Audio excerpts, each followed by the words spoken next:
Of the external auditory canal के। ये भी कंजेनिटल इन्फ्लेमेटरी और ट्रोमेटिक डिसऑर्डर्स हैं। कंजेनिटल डिसऑर्डर्स हमारी जो एक्सटर्नल ऑडिटरी जो कैनाल है उसकी डिसऑर्डर होलो कैनाल होती है। क्या होगा कि वो कैनाल पूरी तरह से कैनालाइजेशन नहीं हुई उस कैनाल की ना। और ये डिफेक्ट किस चीज़ का है? फर्स्ट ब्रेकियल आर्च के डिफेक्ट की वजह से जो हमारी कैनाल है उसकी कैनालाइजेशन नहीं होती, वो फील्ड ही रह जाती है और उसकी वजह से हेयरिंग प्रॉब्लम्स आती हैं।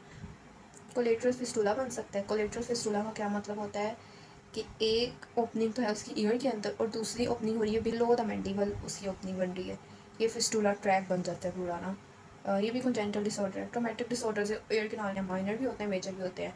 लेसिरेशंस हो जाती हैं। लेसिरेशंस कैनाल की स्किन की कैसे होती है? हेयर पिन से, नीडल से, मैच स्टिक से। इसके लेसिरेशन में क्या हो सकता है कि गन शॉट इंजरी हो गया किसी को, किसी का एक्सीडेंट हो गया या फाइट की वजह से होती है।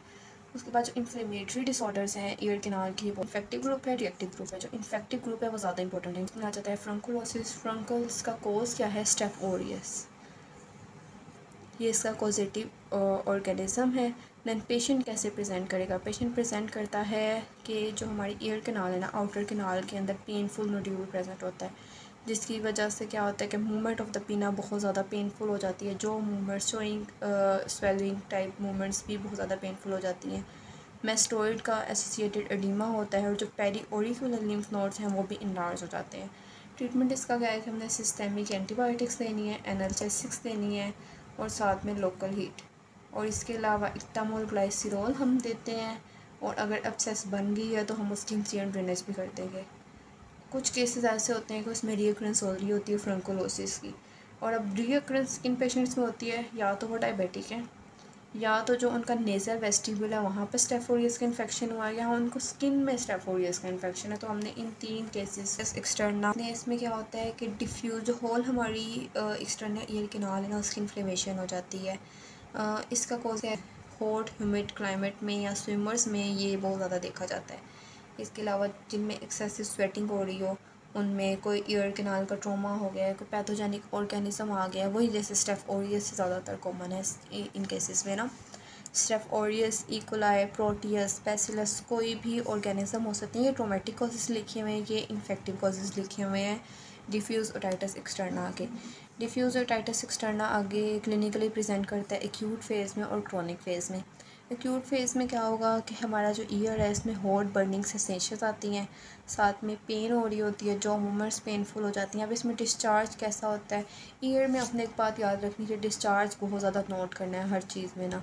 डिस्चार्ज एमसीक्यूज़ में डायग्नोसिस को पिक करने के लिए बहुत इंपॉर्टेंट है। अब इसमें कौन सा डिस्चार्ज है? सीरियस डिस्चार्ज है, थिक ब्लंट भी हो सकता है, और उसके अलावा पेशेंट प्रेजेंट करता है कंडक्टिव हेयरिंग लॉस के साथ, इचिंग होती है, डिस्चार्ज कैंटी होता है, इसमें क्रस्टिंग प्रेजेंट होती है, जो डिस्चार्ज है वो ड्राई होकर क्रस्ट बना देता है। अब ट्रीटमेंट हमने क्या करना है? हमने ईयर टॉयलेट करना है। ईयर टॉयलेट का मतलब क्या होता है कि ईयर की क्लीनिंग करनी है बाय मेथड्स जो आगे उन्होंने बताया हुआ, लाइक सिरिंजिंग जो हम वैक्स रिमूवल के लिए करते हैं, सिरिंजिंग कर सकते हैं हम ईयर टॉयलेट के लिए, सक्शन कर सकते हैं, मोपिंग कर सकते हैं। अच्छा, इसके अलावा मेडिकेटेड विक्स आती हैं वो यूज़ कर सकते हैं, एंटीबायोटिक्स, एनाल्जेसिक्स, एक्टामोल ग्लाइसिरोल भी हम यूज़ कर सकते हैं। ऑटोमाइकोसिस, ऑटोमाइकोसिस में क्या होता है कि एक्सटर्नल ईयर कैनाल का फंगल इन्फेक्शन हो जाता है। 3 तरह के फंजाई इसमें इन्वॉल्व होते हैं, एस्परजिलस नाइगर, फ्लेमिगेटिस एंड कैंडिडा, और इसके अलावा hot and humid climate involve है।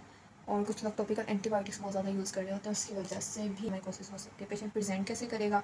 इचिंग के साथ, डिस्कम्फर्ट, पेन, उसके बाद से वाटरी डिस्चार्ज आ रहा होगा, मस्टी ओडर होगी, ईयर ब्लॉकेज के साथ पेशेंट कहेगा कि उसको हेयरिंग लॉस हो रहा है। और जब हम डायग्नोस करने लगेंगे और हम देखेंगे तो हमें ईयर के अंदर क्या नज़र आएगा? फंगल मैस नज़र आएगा। और वो मैस कितनी तरह का हो सकता है? 3 कलर्स का हो सकता है, या तो वो ब्लैक होगा, या वो ब्लू ग्रीन होगा, या वो वाइट होगा। अगर ब्लैक है तो क्या कोज है? स्पर्जिलस नाइगर उसका कोज है। नहीं तो अगर ब्लू है तो फिमिकेटिस इसका कोज है, और अगर क्रीमी वाइट है तो कैंडिडा इसका कोज है। ट्रीटमेंट हमने क्या करना है? सबसे ईयर टॉयलेट करेंगे, जिसमें क्या करते हैं? सिरिंजिंग, सक्शन एंड मोपिंग करते हैं। ये ट्रीटमेंट नंबर 1 हो गया। एंटी फंगल एजेंट्स देंगे जिसमें नेस्टेटिन आ जाता है। इसके बाद हम ब्रॉड स्पेक्ट्रम एंटीबायोटिक्स देंगे, क्लोट्रिमाजोल, कोविडीन, आयोडीन देंगे, 2% सैलिसिलिक एसिड विद अल्कोहल दे देंगे। ओटाइटिस एक्सटर्ना हेमरेजिका का कोज क्या आता है? एक तो इन्फ्लुएंजा इसका कोज है, और एक नेक्स्ट इन्होंने यहाँ पे बताया हुआ है माइकोप्लाज्मा निमोनियाe। ये दोनों कोज हैं किसके? ओटाइटिस एक्सटर्ना हेमरेजिका के। इसमें क्या होता है? पेशेंट प्रेजेंट करता है हेमरेजिक डिस्चार्ज आ रहा होता है उसकी ईयर से, और पेन हो रही होती है। और जब हम देखते हैं ऑटोस्कोप से तो हमें क्या नज़र आता है? हेमरेजिक ब्लब्स नज़र आते हैं हमें टिम्पैनिक मेम्ब्रेन में और डीप मेटस में। और इसकी ट्रीटमेंट के लिए हम क्या देते हैं, एंटीबायोटिक्स देते हैं, ईयर टॉयलेट कर देते हैं। यहाँ पे कंप्लीट वैसे इसका ट्रीटमेंट नहीं लिखा हुआ, हम ईयर टॉयलेट करेंगे, एंटीबायोटिक्स देंगे और एंटीवायरल भी दे सकते हैं। उसके अलावा हर्पीज जोस्टर ओटिकस आता है, इसका सेकंड नेम है रेमसे हंट सिंड्रोम। ये MCQs भी आ गया फिश एंड द वर्ल्ड, जब चैप्टर पढ़ेंगे तो उसमें हर्पीज जोस्टर ओटिकस का नेम लिखा हुआ है उन्होंने, रेमसे हंट सिंड्रोम। और ये कौन सी नर्व्स को इन्वॉल्व करता है, नर्व 7 और 8 को इन्वॉल्व करता है। इसमें पेशेंट को जब हम एग्जामिन करते हैं तो हमें वेसिकल्स नज़र आ रहे होते हैं मेटस में और साथ में ऑडिटरी कैनाल के अंदर ना। तो ट्रीटमेंट वही ईयर टॉयलेट हम देते हैं, एनाल्जेसिक्स दे सकते हैं, एंटीबायोटिक्स देते हैं। और इसके बाद आ जाता है मेलिग्नेंट ओटाइटिस एक्सटर्ना, ये बहुत इंपॉर्टेंट है। कॉज क्या है कि सूडोमोनास का इन्फेक्शन हो जाता है एल्डरी पीपल में, जो डायबिटिक होते हैं या जो इम्यूनो कम्प्रोमाइज्ड होते हैं उनमें। पेशेंट कैसे प्रेजेंट कर रहा होता है, पेन के साथ, फेशियल पैरालिसिस के साथ। और जब हम एग्जामिन करते हैं तो हमें ग्रेनुलेशन टिश्यू नज़र आ रहा होता है। पीना है एक्सट्रीमली पेनफुल हो जाता है, अभी हमने फ्रंकल में पढ़ा था कि पीना एक्सट्रीमली पेनफुल हो जाता है। सेम उसी तरह जो ओटाइटिस एक्सटर्ना है इसमें भी पीना पेनफुल हो जाता है। और अगर हमने इसकी डायग्नोसिस करनी है तो हम क्या करेंगे, एक तो हमें पहले पता चल जाएगा कि पेशेंट डायबिटिक है, दूसरा हम देखेंगे उसका CT स्कैन करवाएंगे, हमें बोनी डिस्ट्रक्शन नज़र आ जाएगी। हम गैलियम 67 से टेक्नीशियम 99 बोन स्कैन भी यूज़ करवाते हैं, ये तीनों इसके डायग्नोस्टिक हैं। एंड हम ट्रीटमेंट में क्या करेंगे, अगर तो पेशेंट डायबिटिक है तो हम डायबिटीज़ को कंट्रोल करेंगे, ग्रेनुलेशन टिश्यू प्रेजेंट था तो हम ईयर टॉयलेट करवा रहे हैं। उसके बाद हम एंटीबायोटिक ट्रीटमेंट देते हैं जिसमें हम 3 तरह के एंटीबायोटिक्स देते हैं, जेंटामाइसिन देते हैं, स्फेलोस्पोरिन्स देते हैं, थर्ड जनरेशन और क्विनोलॉन्स देते हैं। एक्टिव ग्रुप में 3 तरह की आ जाती हैं, eczematous otitis externa, seborrheic otitis externa and neurodermatitis. Eczematous otitis externa का क्या कोज होता है कि कोई भी जो लोग टॉपिकल ईयर ड्रॉप्स यूज़ कर रहे होते हैं ना, उनको उनमें एक्सीमेटस ओटाइटिस एक्सटर्ना बहुत देखा गया है। पेशेंट प्रेजेंट करता है इरिटेशन, इचिंग के साथ, वेसिकल्स प्रेजेंट होते हैं, क्रस्टिंग हो रही होती है कैनाल में। तो हम ट्रीटमेंट क्या है कि जो ड्रॉप्स पेशेंट यूज़ करें हम वो ड्रॉप्स बंद करवा देते हैं और स्टेरॉइड क्रीम्स प्रेस्क्राइब करते हैं उनको।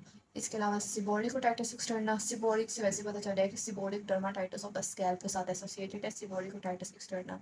पेशेंट कैसे प्रेजेंट करता है, इचिंग के साथ, ग्रीसी येलोविश स्केल्स बन जाते हैं ईयर कैनाल में, लोब्यूल्स पे, पेरियोडिकुलर सर्कस में येलो फ्लेक्स प्रेजेंट होते हैं। हम ट्रीटमेंट कैसे करते हैं, हम ईयर टॉयलेट कर देते हैं, हम प्रिस्क्राइब करते हैं सैलिसाइलिक एसिड एंड सल्फर। इसके अलावा हम जो स्कैल्प का सिबोरिया है उसको ट्रीट करते हैं।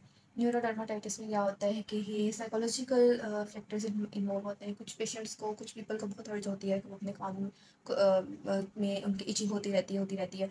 हालांकि ऐसा नहीं होता, उनको फील हो रहा होता है कि उनके जो ईयर कैनाल है उसमें इचिंग हो रही है।